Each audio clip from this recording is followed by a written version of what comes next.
Welcome to the debate.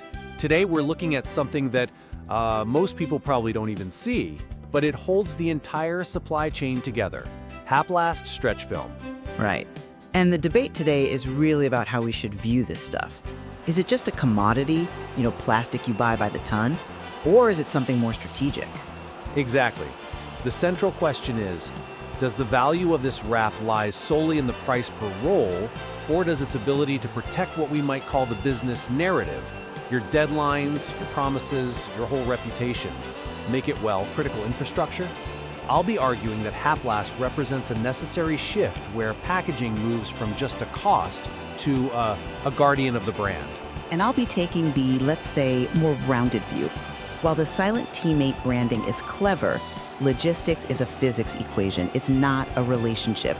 A good story doesn't stop a 2,000-pound pallet from tipping over. My position is that the technical specs, load containment, yield strength, that's the only language that matters here. If we focus on the story, we're ignoring gravity. I get the focus on physics, I do.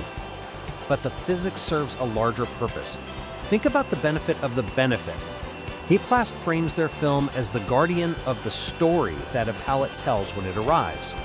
When a pallet shows up looking pristine, it doesn't just mean the goods are safe. It signals competence. It tells your customer, we are reliable. HAPLAST's argument is that preventing that visual signal of carelessness, that sloppy pallet, protects your future business, not just this one shipment. But you're essentially giving human qualities to a petroleum product. Plastic doesn't have loyalty, it has tensile strength. My big concern with this whole brand promise angle is that it distracts from the reality on the warehouse floor. At the end of the day, the only thing that matters is whether the film resists a puncture when a forklift tine grazes it.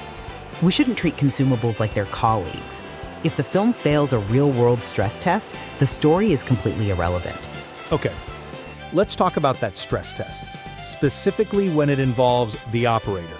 HAPLAST claims their film stretches smoothly. Now, you might just dismiss that as, subjective fluff, but look at the second-order benefit.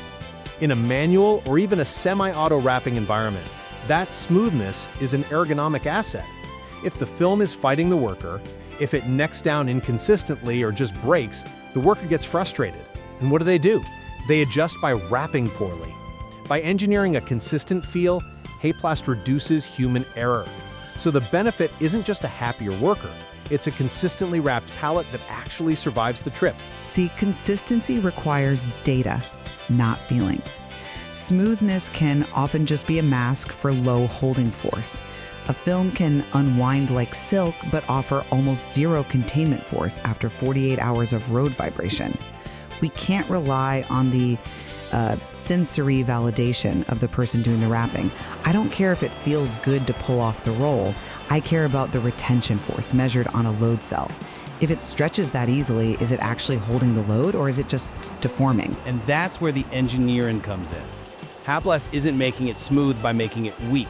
They're using what they call molecular architecture to get elastic recovery, that snapback force, rather than just relying on bulk thickness.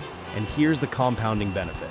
By using the physics of the polymer itself instead of just more and more layers of plastic, you reduce material usage.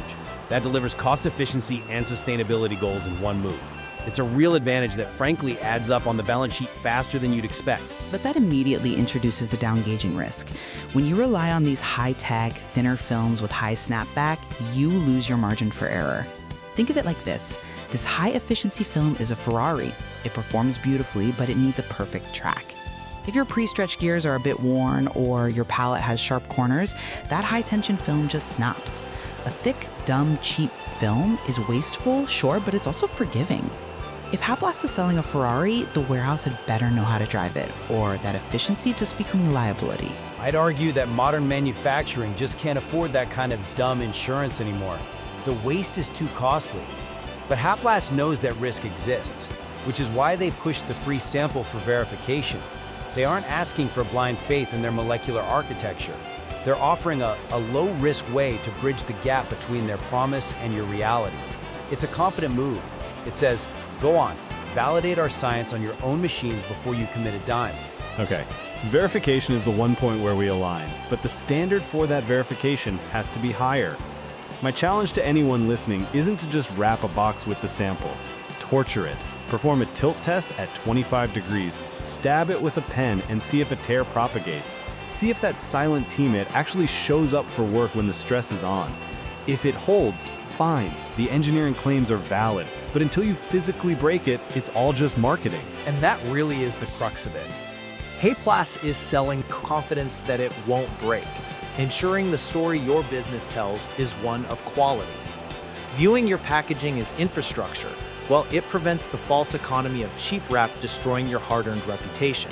And I'll conclude by saying that while that vision is appealing, the value is binary. Did the load survive or not? Innovation demands rigorous physical verification, not just a good narrative. Don't let the story override the specs. We'll leave it there. We encourage you to maybe take a closer look at the corners of your own pallets to find the truth. Thanks for listening.